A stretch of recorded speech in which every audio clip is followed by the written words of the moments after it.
buenas noches a todos y a todas, bienvenidos una semana más aquí a Más que Palabras. Tenemos hoy a un invitado que que para ser hoy Viernes de Dolores vamos a hablar, vamos a hablar de cristianismo, vamos a hablar de muchísimas cositas, porque vamos a conocer a Juan José Chaparro.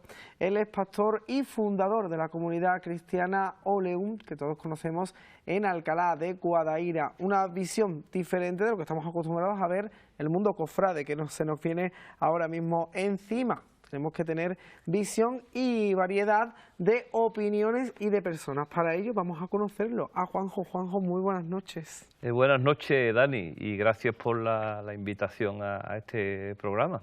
Nada, hombre, yo encantadísimo de también, como decía, ¿no?, de ya que entramos en esta Semana Santa, de darle otra perspectiva, ¿no?, de diferente también de ser creyente, ¿no?, evidentemente. Correcto. Y me parece una opción muy interesante la tuya y muy valiente invitarme para hablar de cristianismo en estos días que, que como bien se sabe son días de mucha calle, de mucha cofradía.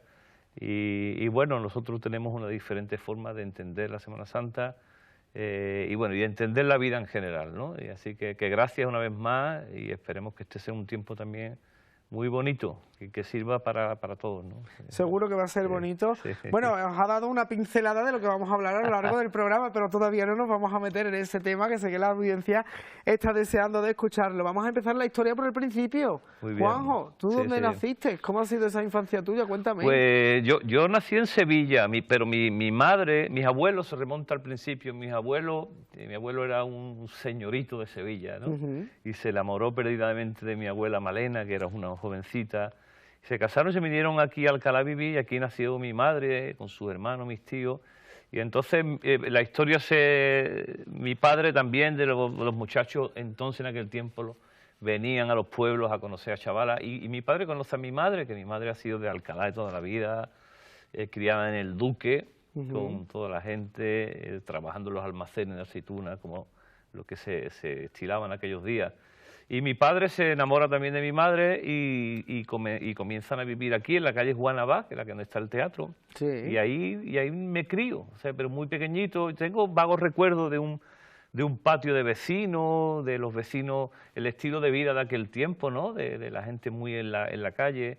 Pero al poco tiempo mis padres compran un piso en Sevilla, porque mi padre trabajaba en Sevilla, y entonces realmente mi infancia y mi juventud la paso en Sevilla, pero conectado siempre con Alcalá, porque mis primos vivían aquí, entonces cada fin de semana veníamos para acá y eso es un poquito. Y luego pues yo me caso, viviendo en Sevilla todavía, y decidimos venirnos aquí también, a Alcalá. Ah, muy bien, muy bien. Sí, a las raíces, ¿no? A las raíces, correcto, volvimos a nuestras raíces. Bueno, me has hablado de tus abuelos, de tus padres. ¿Cómo eran ellos? Cuéntame, ¿cómo son? Pues mis abuelos eran gente muy interesante. Como te digo, mi abuelo tenía una educación. Mi abuela pasó muchas fatigas en la vida y ellos tuvieron, los hijos que tuvieron, la España de la posguerra, que fue muy difícil. Y la verdad que vivieron vidas muy difíciles. Mi abuelo murió relativamente joven y tengo vagos recuerdos de ellos, porque cuando ellos murieron, que murieron relativamente jóvenes, no tuve realmente una vivencia con ellos, ¿no? Y con los de mis padres y prácticamente lo mismo. Y mis padres, pues que viven los dos, gracias a Dios, y que tengo una relación con ellos magnífica. Y mis padres pues son personas excepcionales. De cada uno de ellos he podido aprender cosas.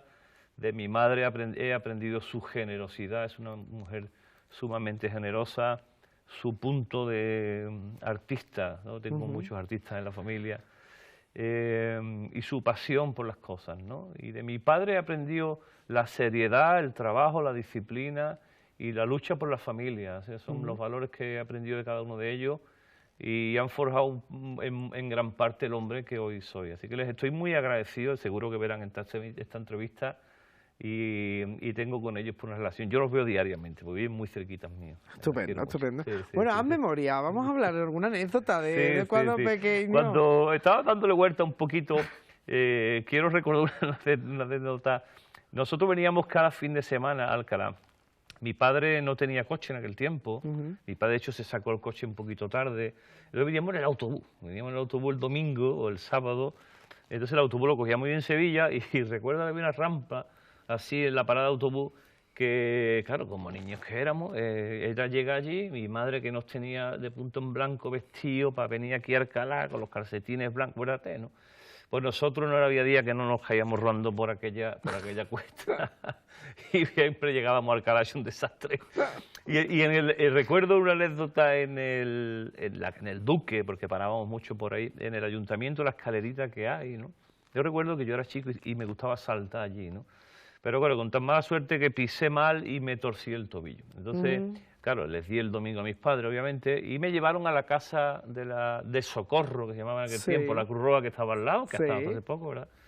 Y entonces recuerdo que aquello, yo nunca había entrado en un hospital, recuerdo la frialdad de los azulejos aquellos blancos, una camilla de estas metálicas, los instrumentos, o sea, aquello era terrorífico. Y entonces cuando me acuerdo que me atendió el hombre, o sea, de una ATS, o un practicante, creo que me estaba vendando el pie, y me dio unas palabras y me dijo, como no te portes bien, aquí te vas a ver más de una, me dijo, ¿no? Fíjate que aquello yo creo que fue premonitorio, porque mi vida siempre ha sido de lesiones en las piernas caídas. Y digo, este hombre me la echó, me echó una maldición o algo, porque fue premonitorio.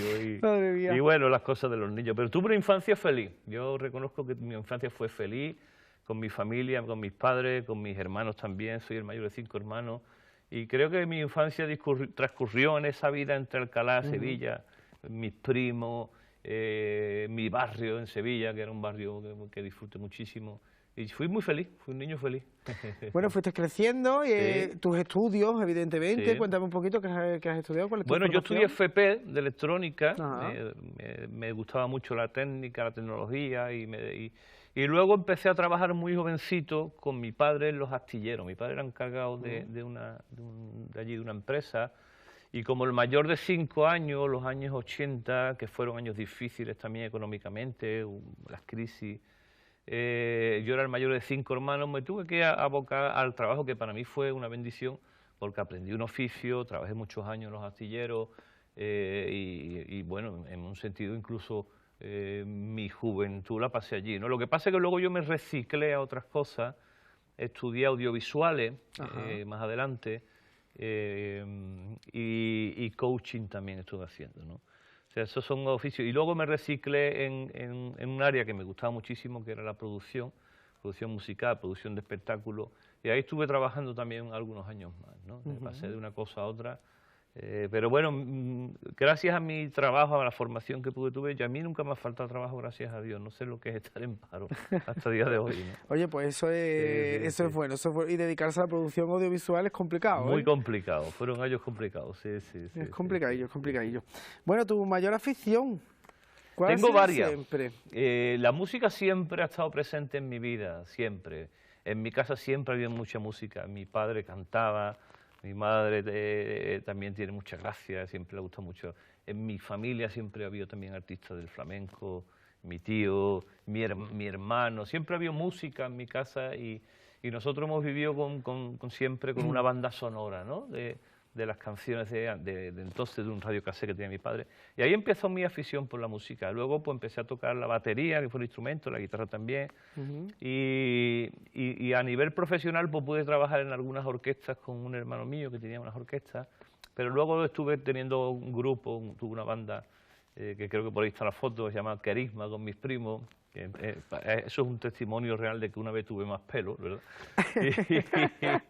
Y la música siempre formó parte de lo que rodeó toda mi juventud y hasta el día de hoy lo sigue siendo, ¿no? Bueno, ese grupo de música que era simplemente así aficionado, llegasteis a hacer Bueno, algo. llegamos casi a hacer alguna cosita seria, pero bueno, éramos buenos, en el fondo éramos buenos, éramos bastante buenos. Llegamos a hacer cosas, pero luego las cosas tomaron otro curso personalmente en cada uno de nosotros. Y aquello terminó, ¿no? Lo que sí recuerdo en las orquestas, que nos montábamos un montón de temas, de versiones, pero al final los que la gente esperaba era el Paquito el Chocolatero. No. Y aunque tú te lo curraras, al final la gente quería Paquito el Chocolatero y y era un poquito triste, la verdad, musicalmente hablando, ¿no? Hay que saber que, bueno, es que hay que tener un poquito de cultura musical también, pero bueno. Bueno, pero también la gente va a divertirse, También, ¿no? también va a divertirse, hay que respetarlo. Está claro. Juanjo, ¿qué le vamos a hacer? En fin, bueno, también de estos trabajitos con la música, pero decidiste también montar una productora de eventos. Sí, Metro Producciones, a raíz de, nos juntamos un grupo de amigos, relacionado también con la fe, dicho sea de paso, eran gente, estábamos trabajando ya en el mundo de la fe, y decidimos atender a una necesidad, ¿no? Porque la creatividad no solamente tiene que ver, la creatividad no solamente está destinada al mundo artístico, ¿no? Cuando alguien habla de creatividad piensa, bueno, pues un diseñador, creatividad es resolver problemas, simplemente. Y tú puedes ser creativo para hacer un plato de comida con 2 salchichas y un huevo y eres creativo ahí, ¿no? Porque has resuelto el problema de comer, ¿no?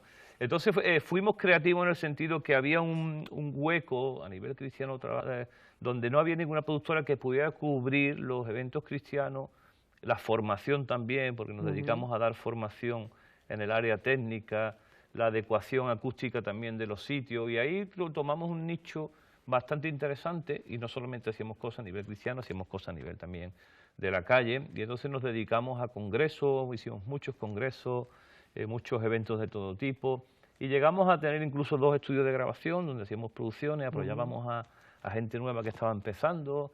En fin, fueron años muy efervescentes en mi vida, pero muy apasionantes, porque como hacíamos lo que nos gustaba además, y la gente con la que estábamos trabajando era gente que nos queríamos mucho, pues fueron años para mí de los más importantes en mi vida, fíjate. Y bueno, Meso Producciones continúa, desapareció. No, terminó porque la gente que lo conformábamos, cada uno teníamos ya nuestros proyectos también personales. Por otro lado también, vosotros que estáis en el medio sabéis que a nivel técnico las cosas evolucionan muchísimo y la inversión es continua, o sea, lo que tú te compras hoy, mañana ya se queda obsoleto, ¿no? Que hasta cierto punto es así, pero es así. La tecnología avanza a pasos gigantados y con ello también la inversión que uno tiene que hacer en tecnología.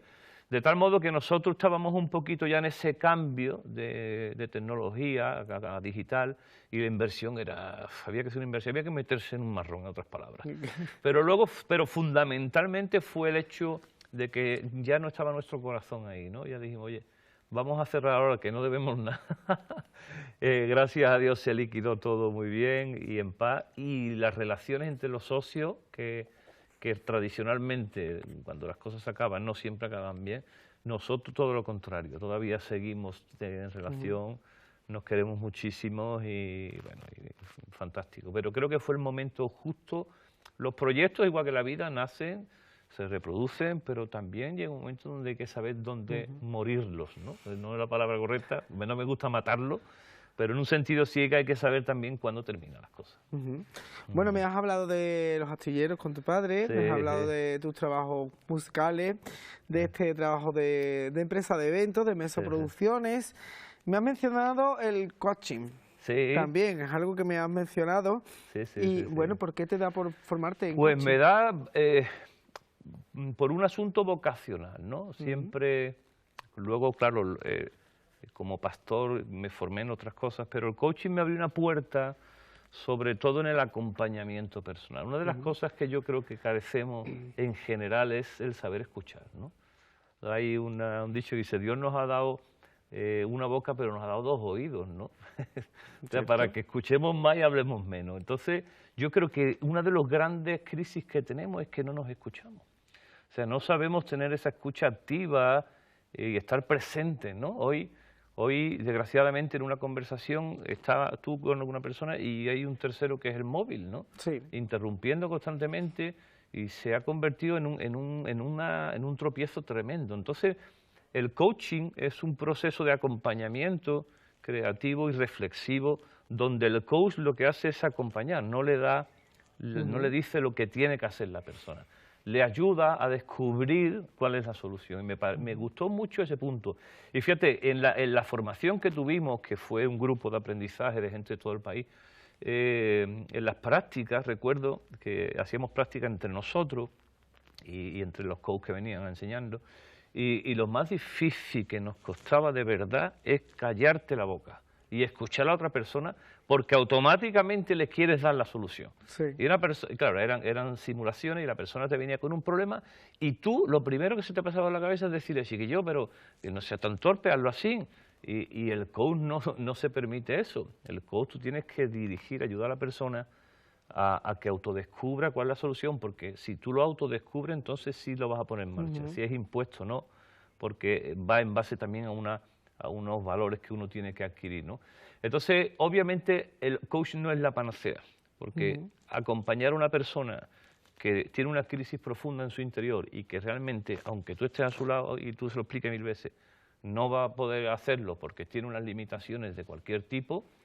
Imagínate una persona que está pasando por un problema psiquiátrico y lo que necesita realmente es un psiquiatra que lo atienda y lo medique y entonces, vale, comencemos un proceso de otro tipo, pero el coach es una herramienta, no es la panacea, como no es la psiquiatría, como no es la psicología, y me gustó y me enseñó muchísimo el arte de escuchar, Bueno, seguimos, Juanjo, porque antes me has dado una pincelada de que, bueno, que te casaste, que volviste para Alcalá, pero esa persona con la que tú te casas, según tú, la llamáis princesa Isa. Sí, es la princesa porque en casa somos 3 hombres, también mis 2 hijos y yo, entonces la única mujer es ella, y ella dice, es que ustedes me tienen que yo soy entre ustedes un animal en extinción, porque ustedes sois 3, pero yo soy uno, me tienen que cuidar como una princesa, entonces yo le digo a ella así, ¿no? Y ella es mi otra mitad, sin lugar a dudas, es la persona que me equilibra. La conocí en nuestra juventud, también en un ámbito de la iglesia. Nos conocimos y aunamos nuestros corazones y entendimos que estábamos caminando casi por un mismo lugar, ¿no? Y dijimos, oye, pues ¿por qué no nos acompañamos mutuamente en este camino y emprendemos un proyecto de vida, ¿no? Y así fue hace ya, vamos a ser 30 años de casados, si Dios quiere este año, 30 años de casados y otros tantos de noviazgo. Y es la persona que me equilibra. O sea, eso de la media naranja que se dice, ¿verdad? En mi caso es así, porque yo soy un poquito soñador, y ella me baja a la tierra. Cuando empiezo a hablar de proyectos de cosas, me mira y me dice, se te ha ido la olla, tío, relájate. Y entonces ella me equilibra un montonazo. Aparte, ella es una mujer de servicio que siempre nos está sirviendo, una mujer con un espíritu alegre que siempre tiene una risa además súper escandalosa, es famosa por su risa, donde va, pero siempre tiene una sonrisa, siempre tiene un buen rollo, al punto que cuando a lo mejor tiene un día malo, nos extraña tanto. Mamá, ¿qué te pasa? Le dicen los niños, yo, chiquilla, ¿y qué te pasa algo? ¿Te ha pasado algo? Y dice, no va a pasar nada. Es que hoy no me voy a reír, porque es tan extraño en ella verlo así, ¿no? Claro. Pero bueno, ella para mí es muy importante, por supuestísimo. Sí, bueno, forjas tu familia, Juanjo, y bueno, los dos niños que tenéis. Mis hijos, Samuel y Marco. Samuel trabaja como social, trabaja en el área social también, es integrador social. Y Marco es un artista, le gusta el arte, la pintura, se está formando como barista, le gusta mucho, está trabajando también con nosotros en el Oleum Café. Él es más bohemio, Samuel es un hombre más pausado, Marco es más soñador, y son 2 tipos estupendos, son 2 personajes que quiero muchísimo como mis hijos que son evidentemente, y donde nosotros le hemos dado a ellos los valores en los que creemos, pero también que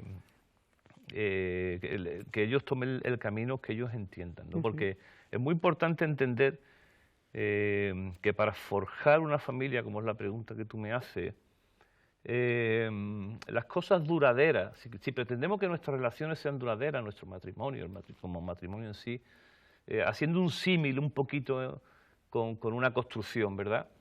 Una construcción para que sea duradera necesita 3 cosas principalmente, ¿no? Una buena base, ¿verdad? Un cimiento que sea potente, y en el caso de Isa y mío, nosotros hemos puesto esos cimientos desde el principio que tienen que ver con nuestros valores, ¿no? Que los adquirimos desde la perspectiva de Dios. Dios es el inventor del matrimonio, Dios es el que ha diseñado el matrimonio como una obra maravillosa, y por tanto, si uno se quiere tener una base, tiene que acudir a la palabra de Dios. Nosotros le hemos encontrado esa base, ese firmamento abajo, fuerte, ese fundamento, perdón, abajo, en base al respeto, a la fidelidad, al amor el uno por el otro. Pero una construcción, para que sea duradera, también necesita tiempo. Y el problema de hoy es que no nos dedicamos tiempo, Dani. Yo creo que nos eso es cuesta uno de mucho, ¿no? Entonces decimos, no, yo es que paso tiempo contigo, pero tiempo de calidad, esa es la clave, ¿no? Creo que eso Claro. es uno de los problemas que tenemos ahora mismo en la sociedad. Menos mal que nada más que le he preguntado por Isa una vez. Y lo mismo hace el programa de Isa. Sí, Isa, sí, un besote sí. muy grande desde Pero aquí. otra cosa que también es importante son los materiales para que la construcción sea Claro que duradera, sí. ¿no? Y los materiales del matrimonio, el principal es la amistad, ¿no? O sea, el hombre y la mujer no fueron diseñados simplemente para procrear, que es una parte importante, pero ¿qué pasa cuando los hijos se van del hogar, como es nuestro caso, que ya están, no del todo, se están ya emancipando poco a poco? Es que si no hay una base sobre la amistad que hemos nosotros construido, posiblemente lo que queda son unos completos desconocidos. Entonces, es lo que hemos edificado como familia y es lo que nos ayuda a nosotros. Bueno, Juanjo, nos metemos porque, claro, en tu juventud, aparte de conocer a Isa, eso, ambiente de iglesia, ¿no? Sí, ¿Te ocurrió algo? Sí. ¿Te ocurrió algo que cambió algo, ¿no? Que cambió tu vida. Totalmente. Cuéntame, ¿qué te Cambió ocurrió? mi vida totalmente. Bueno, yo pues como cualquier joven de mi tiempo, y hoy también, ¿no? Me hacía muchas preguntas, ¿no? Llega un momento en tu vida donde tú buscas tu lugar en el universo, quieras o no. Algunos es antes, otros después. Hoy estamos intentando dopar esa pregunta, doparla en el sentido de que, bueno, vamos a divertirnos, el ocio, pero al final un día te tienes que topar con la pregunta de quién soy yo, a dónde voy y qué hay de todo esto, ¿no? Si mi vida ¿cuál es el sentido de mi vida? Y yo me hice esa pregunta desde muy joven. Y yo recuerdo que yo, cuando hice la comunión, era llovido entonces, yo dije, si esto es real, si Dios es real, yo creo que yo quiero conocerlo, ¿no? Y yo no me conformo simplemente con que la vida es pasar por aquí y ya está. Yo creo que tiene que haber algo más, algo que esté por encima de todo esto, ¿no? Y yo siempre tuve en mi corazón el hecho de buscar una respuesta, ¿no? Y fuera a través de unos primos míos que me hablaron de que había un Dios que me amaba, fíjate, yo decía, pero un Dios tan lejano, se fija en mí, con todos los que somos aquí se ha fijado en mí, y me dijeron, bueno, es que Dios tiene un propósito personal y quiere tener una relación contigo, ¿no? Y yo dije, oye, pues no estaría mal conocerlo, porque si eso es real, puede dar curso y puede responder muchas de mis preguntas, ¿no? Y eso es lo que hice, acercarme a la fe, comenzar a conocer a Dios, y cuando conocí la realidad de que había un Dios que me amaba, un Dios que quería, como te digo, una relación conmigo, yo dije, esto es potentísimo, tío, o sea, si esto es así, yo quiero. Y entonces recuerdo que con una sencilla oración, no te pienses que fue una cosa mística que pasó, que había una luz y yo no tuve un momento místico de eso, ni mucho menos. Las cosas de la fe son mucho más sencillas. No tuvo una aparición ni una voz del cielo que me dijo, no, simplemente yo le dije al Señor, si es verdad, entra en mi corazón y haz cambios dentro, porque yo quiero experimentar eso. Yo quiero que esto que me están contando y que yo me estoy acercando a la Escritura es verdad, tiene que producir en mi vida una realidad. No puede ser una filosofía, una teoría, tiene que tener una aplicación práctica. Y de tal manera que yo entregué, recuerdo, sencillamente en una oración, entregué mi vida al Señor, le dije, bueno, yo te quiero conocer, yo quiero que realmente tú entres en mi vida. Y eso hizo un cambio profundísimo en todo. Sí. Ahí empezó una larga historia de amor con el Señor. Muy bien, bueno, eso fue prácticamente tu primer contacto, ¿no?, con la comunidad cristiana. Sí. Pero antes de ese primer contacto con la comunidad cristiana, me has dicho que hiciste la comunión. Sí, claro. O sea, que tú tenías tu contacto con la Iglesia Católica anteriormente. Lo tradicional, Dani. Vale. O sea, yo cumplía con lo que los cánones de aquel tiempo y todavía hoy, bueno, pues cumplir con la tradición de mis padres en todo sentido. Sí. Y yo hice la comunión y estuve activo en la iglesia en aquellas cosas que es más, tío, yo recuerdo que yo hice la comunión y después había una pequeña capillita en mi barrio, la hice en una iglesia grande, donde dijeron, oye, los que quieran seguir después de la comunión, los que quieran seguir tienen un contacto con nosotros todos los domingos, aquí va a haber una pequeña misa. Y yo iba porque a mí me encantaba, o sea, yo reconozco que había en mí siempre una sed y una búsqueda. Yo me acuerdo que mis coleguillas de aquel tiempo ninguno iba, yo le decía, tío, vamos a la misa, ¿a la misa? Que yo, ¿qué está hablando? Yo soy a la comunión, ya que yo los regalos, yo no quiero saber más nada. Pero yo fui por muchos meses, estuve yendo allí y me gustaba, o sea, me encontraba allí contento porque me hablaban de Dios, y además era un ambiente muy familiar, muy guapo, o sea, que en un sentido, desde yo tengo memoria, siempre ha estado en mi vida presente esa necesidad y esa búsqueda. ¿Y qué diferencias para ti existe entre, bueno, tu comunidad cristiana en este caso, que ahora hablaremos más en profundidad de ella, y la Iglesia Católica? Bueno, es una pregunta muy profunda, que no tenemos mucho tiempo. Pero así a grandes rasgos, necesito avanzar, o sea, retrasarme un poquito en la historia para llegar al punto que quiero llegar, ¿no? Jesús tiene un encuentro con sus discípulos y les dice, ¿quién piensa la gente que soy yo? Es un texto que está en el Evangelio de Mateo. Entonces sus discípulos le dicen, unos piensan que eres Jeremías, otros que Elías, otros que un profeta, y les pregunta a ellos, ok, eso es diferente, pero ¿ustedes quién dicen que soy yo? Entonces, si esa pregunta se la hiciéramos hoy a cualquier persona de la calle, ¿quién es para ti Jesús? Muchos responderían posiblemente, pues un revolucionario, y ciertamente lo fue. Un hombre, un milagrero, ciertamente fue un buen hombre que hizo muchos milagros. Algunos dirían, bueno, pues fue un loco. Bueno, para los religiosos de aquel tiempo, obviamente fue un loco. Y muchas cosas más, ¿no? Pero realmente es quién fue Jesús, ¿no? Y entonces Pedro, el apóstol Pedro, que era así muy aventurado y muy sanguíneo, le dice, tú eres el Cristo, el Hijo del Dios viviente. Entonces Jesús le dice, bienaventurado eres porque lo que tú estás diciendo no sale de ti. Eso te lo ha revelado el Padre, ¿no? El Padre te ha revelado eso que tú estás diciendo. Y claro, sobre esa revelación que tú estás diciendo de que yo soy el Cristo, yo voy a edificar mi iglesia. Eso dice el Señor. Y las puertas del infierno no van a prevalecer sobre ella. Qué curioso, 2023 años después estamos hablando de él, ¿no? Qué fuerte. O sea, no se ha podido con la Iglesia y ha habido muchos intentos de apagar el cristianismo de muchas culturas, muchos imperios han pasado, pero aquí estamos hablando del Señor, ¿no? Luego Jesús muere, resucita el tercer día y les dice a sus discípulos, quédense en Jerusalén porque ustedes ahora tienen que correr con el mensaje. El mensaje de, ¿cuál es el mensaje? Que yo he venido a pagar la deuda que tenía que pagar el mundo. La historia de las religiones es el hombre de alguna manera intentando acercarse a Dios, pero la historia de amor más potente que hay es que Dios se acerca al hombre a través de Jesucristo. Y lo que nosotros tenemos que pagar por nuestros errores, Él lo paga, ¿no? Y entonces dice, eso es lo que tienen que decir al mundo. Se lo dice a sus discípulos, se quedan esperando, viene sobre ellos el Espíritu Santo, porque así Jesús lo dijo, y en una primera predicación más de 3.000 personas en Jerusalén tienen un encuentro con el Señor. Ahí empieza la iglesia. Ahí empieza, bueno, fíjate. Sí, pero fíjate, ahí empieza la iglesia con un grupo de personas que han tenido un encuentro, una experiencia con el Señor y empieza la iglesia en las casas y empieza un movimiento de personas muy potente. Entonces, eso hace que luego a lo largo de la historia, desgraciadamente, tome otro rumbo, ¿no? Y como te comentaba así, off the record, ¿no? Una cosa es el cristianismo que nace desde ahí y otra cosa es la cristiandad que se genera alrededor. Y la Iglesia en la historia ha tenido muchísimos errores y ha sido en muchos casos un desastre. Si uno mira atrás un poco el oscurantismo, el abuso, el temor que se producía, el maltrato a las personas, a las mujeres, las cruzadas, imagínate, matar por la fe, cosas, las guerras santas, ¿no? O sea, qué desastre. O sea, había una desviación al respecto, ¿no?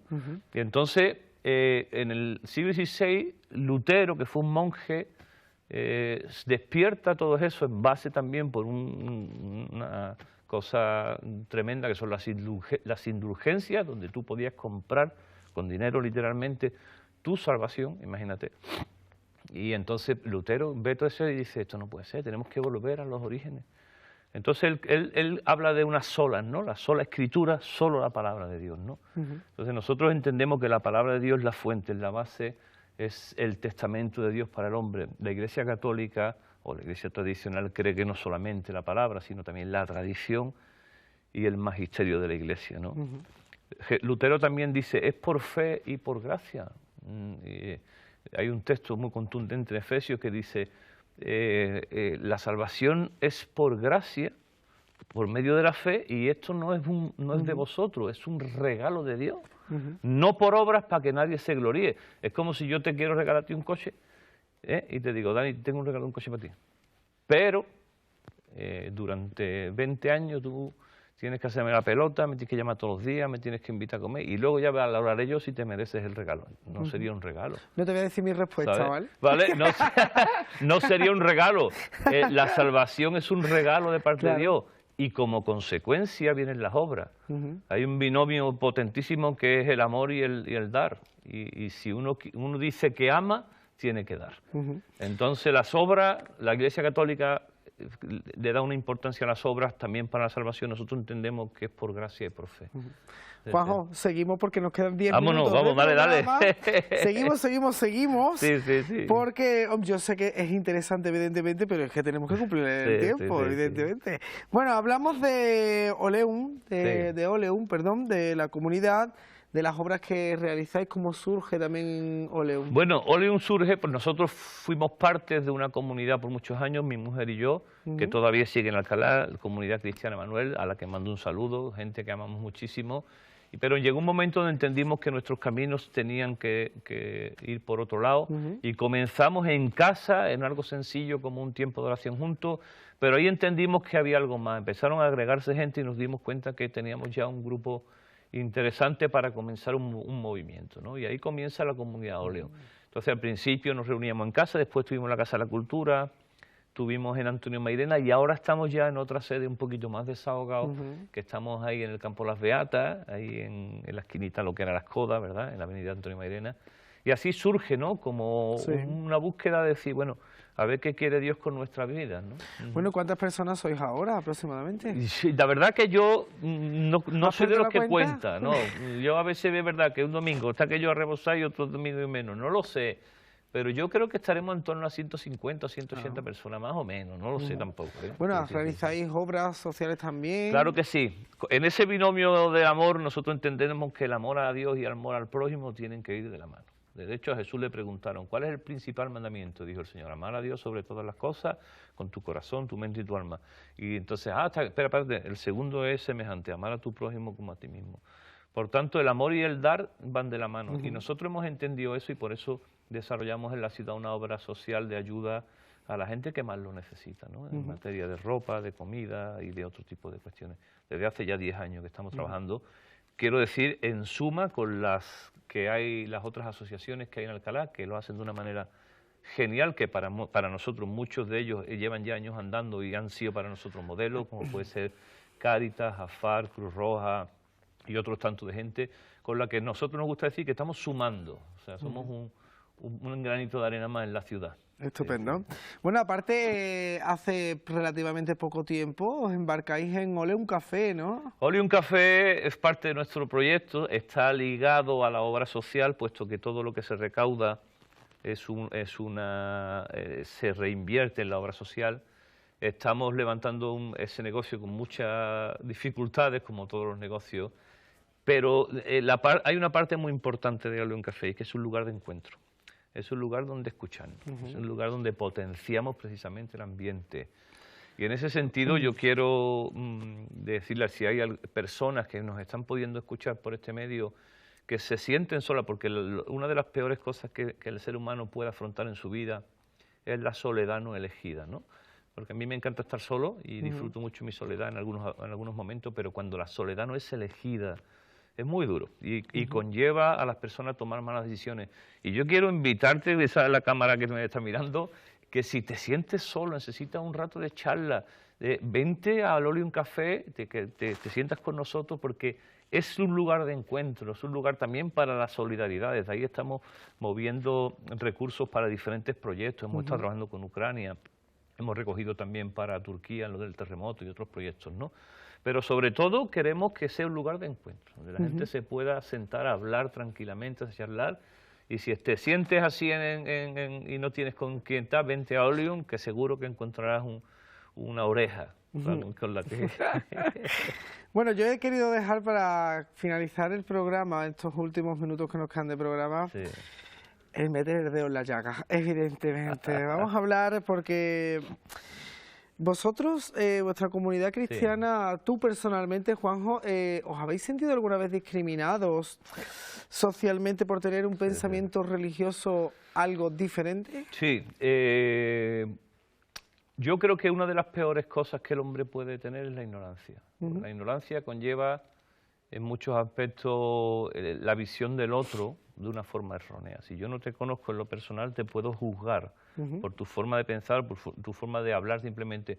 Pero el Dani interno se conoce y a lo mejor me puedo llevar una sorpresa en un sentido, ¿no? O sea, entonces la ignorancia hace mucho y hay mucha gente que no conoce la comunidad evangélica por ignorancia y hay ciertos patrones como que se nos representa como estos telepredicadores americanos. Yo que viajo por algunos países, en algunos países de tradición anglosajona especialmente, la iglesia evangélica tiene un asentamiento de años, ¿no? Entonces, legalmente somos un estado aconfesional, nosotros estamos estipulados como una entidad religiosa sin ánimo de lucro y yo estoy también como un pastor reconocido por el Ministerio del Interior como un ministro de culto. Yo tengo un carnet, igual que un sacerdote, donde yo puedo entrar en una prisión, y de hecho lo hago en un hospital, en un cuartel y dar asistencia religiosa. Esa es la teoría.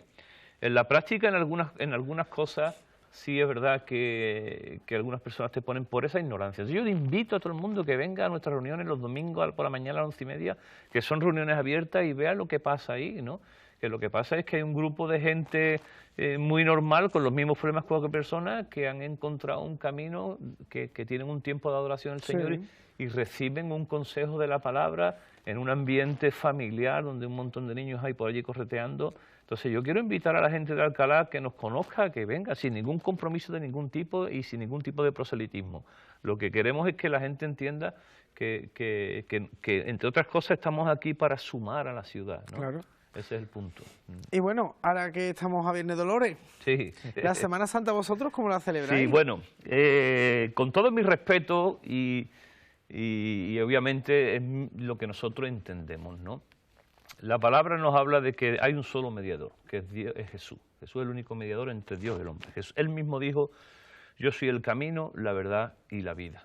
Entonces, nosotros entendemos que María hizo un papel fundamental en la vida de Jesús y la admiramos. Eso es otro cliché que tenemos, que es que nosotros no creemos, los evangélicos no creen en la vida de María. No, no, no, claro que creemos, por supuestísimo, y es un modelo para nosotros. Ella le dijo, en aquellas circunstancias tan difíciles, le dijo sí a Dios, sí. Es aquí la sirva del Señor. Y ella tuvo un papel fundamental, pero el único mediador que existe es Jesús. Entonces nosotros entendemos que nuestras oraciones, nuestra devoción debe ir al que realmente pagó el precio de nuestra salvación, que es Cristo, ¿no? Yo respeto y entiendo que es una tradición pues de muchos años y desde pequeño, pero nosotros entendemos que nuestra adoración solamente es para Cristo, ¿no? Por otro lado, también he de decir que no existe ni una descripción ni de la Virgen, ni de ninguno de los evangelios, no existe ninguna descripción física. Es más, en algunas partes de la Biblia incluso se prohíbe, ¿no? Si tú vas a ciertos textos se habla de que las imágenes no debemos de adorar, porque si somos sinceros, Dani, con esto de verdad no quiero ser irrespetuoso, y tengo muchos amigos cofrades y soy muy respetuoso, pero realmente alguno dice, bueno, pero es que esto me recuerda al Señor, esto me recuerda a... Vale, sí, pero es que tú eres devoto de tu Cristo, de tu barrio, pero luego el resto del año, ¿qué pasa, no? Y entonces, de la Virgen de tu barrio, de tu tal, y solo mi tal, y la Virgen no sé, de esto y de lo otro. Entonces, como tradición, para mí es respetable y además es espectacular. Pero como devoción no lo puedo aprobar porque mi adoración está para aquel que lo merece, que sacó mi vida del pozo, que me dio una vida eterna, y este es Jesucristo. Bueno, evidentemente hay gente también que no cree en absolutamente nada, pero claro, ve la Semana Santa tradicional como una tradición, como una cultura, mira, como un espectáculo también muy bonito. Cuando vienen amigos míos de fuera, de otros países, de Estados Unidos, si coincide que hay Semana Santa, yo los llevo, para que ellos entiendan culturalmente lo que se mueve, cómo funciona, los olores, la música, todo. O sea, y por eso, como expresión cultural, me parece que es espectacular. pero como expresión de fe me parece que no está bien. Bueno, pues y ya por está. eso nosotros no lo vivimos así. Cada uno piensa de una manera. Totalmente, y por eso lo primero que he dicho... libre de pensamiento, que cada uno puede... Y sabes que me gusta, Dani, que esta televisión es una televisión abierta. Y esta es una televisión que no excluye, no es excluyente. Y nosotros, como una minoría, siempre habéis dado cobertura de nuestros eventos. Habéis estado en los belenes, cuando hemos hecho los flamencos, cuando siempre que os hemos llamado habéis venido sin ningún tipo de tema, y eso habla mucho de vosotros, ¿no? Y yo creo que la tolerancia es eso, ¿no? La tolerancia es el respeto por la opinión del otro sin ataque, y por eso yo hablo desde el respeto y desde el cariño, especialmente porque hay mucha gente en Alcalá que quiero mucho y que son gente que vive la Semana Santa, pero yo debo de dar lo que yo creo, ¿no? Sí. Bueno, Juanjo, que nos quedamos sin tiempo. Venga, nos quedamos sin tiempo. me va a tener que invitar otra vez. Que ya nos hemos quedado sin tiempo, te lo digo desde ya, pero me gustaría preguntarte dos cositas más. ¿Algún sueño por cumplir? Claro, cuando uno piensa en sueños, yo siempre, en mi sueño, siempre tiene cabida mi familia, mi mujer, mis hijos. Yo no puedo soñar nada donde ellos no estén, porque ellos son parte de mi vida. Entonces, sueños como familia, pues obviamente que nuestros hijos avancen en la vida, caminen como hombres de bien, que vivan también su fe, tal. Como sueños personales, pues mira, me encanta el mar y desde hace muchísimos años me hubiera gustado tener un barco y navegar, cosa que veo improbable ya con la edad que tengo. Pero luego tengo un sueño personal también que tiene que ver con mi vocación, y es que yo sueño con un hogar para personas que no tienen hogar, ¿no? Especialmente en personas que ya han perdido su familia. Hay personas que, para mí es un día a día tratar con el problema de la droga. O sea, ayudamos como comunidad a mucha gente, enviamos centros, y esta misma mañana tuve una conversación con una madre desesperada, ¿no? Pero muchas de estas personas perdieron ya sus entornos familiares y están abocados a una vida de soledad o de institución. Entonces yo sueño con un lugar donde la gente pueda sentir hogar, sentir familia y sentirse amado, un lugar donde sentirse amado. Entonces, si hay alguien por ahí que tiene una casa, un terreno, que no la usa y quiere ser parte de nuestro sueño, vente a Olio, me lo dice, ya ve cómo le damos forma. Porque es un sueño que quiero cumplir, si Dios me lo permite, y un día tener ese lugar. Pues nada, Juanjo, hasta aquí nuestro programa de hoy. Muchísimas gracias por haber estado con nosotros. Y nada, pues nos seguimos viendo, ¿no? ¿En el barco? Claro, ya vamos, donde tú quieras. En Olio un café, te invito a un café. Me parece correcto, me parece correcto. Muchísimas gracias por este tiempo. Gracias a ti, por Dios. Bueno, nosotros nos despedimos desde este Más que Palabras de hoy, Viernes de Dolores. Ya saben que el viernes de la semana que viene, el Viernes Santo, no habrá programación, pero sí estaremos el siguiente viernes aquí con vosotros en otro Más que Palabras, a más personas de Alcalá de Guadaira que conocer. Muy buenas noches y gracias por estar ahí.